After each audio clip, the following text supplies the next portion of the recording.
இப்படின்னு ஒரு குரூப்பை ஃபார்ம் பண்ணிட்டு ஒரு ஆன்லைன் குரூப், ஒரு ட்விட்டர் குரூப்னு வச்சு அந்த குரூப்ல விஜயும் இருக்கார். விஜய்க்கு வெளியே நடக்கிறதே தெரியாத ஒரு இரும்பு கூட்டுக்குள்ள கொண்டு வச்சுட்டாங்க. ஸோ இந்த குரூப்ல என்ன பண்றாங்கன்னா காலையில் கிரியேட் பண்றாங்க ஒரு நியூஸை. சப்போஸ் என்ன எடுத்துங்க, அப்பா நேற்று இந்த இடத்துல பேசுனது தப்பா பேசிட்டாரு, உங்களை டேமேஜ் பண்ணிட்டாரு அப்படின்னு ஒரு போஸ்டை போட வைக்கிறாங்க.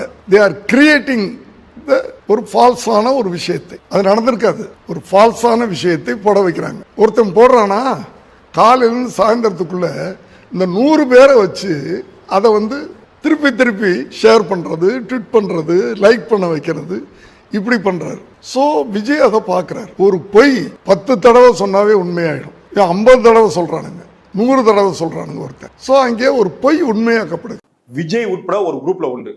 அந்த குரூப் டிஸ்கஸ் பண்ணுமா, இன்னைக்கு யாரை இது இந்த மாதிரி விஜய் எடுத்து பேசியிருக்காங்க, இல்லை இதை இந்த படத்தை டீப்ரமோட் பண்ணணும், இந்த மாதிரி இது பண்ணணும் அப்படின்னா விஜய் உட்பட அந்த குழுல இருந்து டிஸ்கஸ் பண்ணி அதுக்கப்புறம் அதை வைரல் பண்ணுவாங்க. தான் சொல்லுவோம்ல, இப்போ நேரட்டிவ் செட் பண்றவங்கல்ல, அது திரைத்துறையில இருக்கும் பொழுதே அது பண்ணது யாரு அப்படின்னா விஜய். எதிர்பட்டாங்க. நீங்க அது உதாரணத்தை கூலியில பார்க்கலாம், பராசக்திக்கு பார்க்கலாம், இப்படி பல விஷயங்களுக்கு பல படங்களுக்கு நடிகைகளை முடிச்சு விடுறது, இது எல்லாமே பாத்தீங்கன்னா இவங்க ஒரு டீம் போட்டு அந்த குரூப்ல விஜயம் உண்டான். அதுக்கு பேர் தான் அவதூறு. ஒண்ணுமே இல்லாத ஒரு விஷயத்த அவங்க மேல ஒரு பிம்பத்தை உருவாக்கி அவங்கள காயடிச்சு அவங்கள காணாம போக வைக்கிறதுக்குல, அதுக்கு பேர் தான் அவதூறு.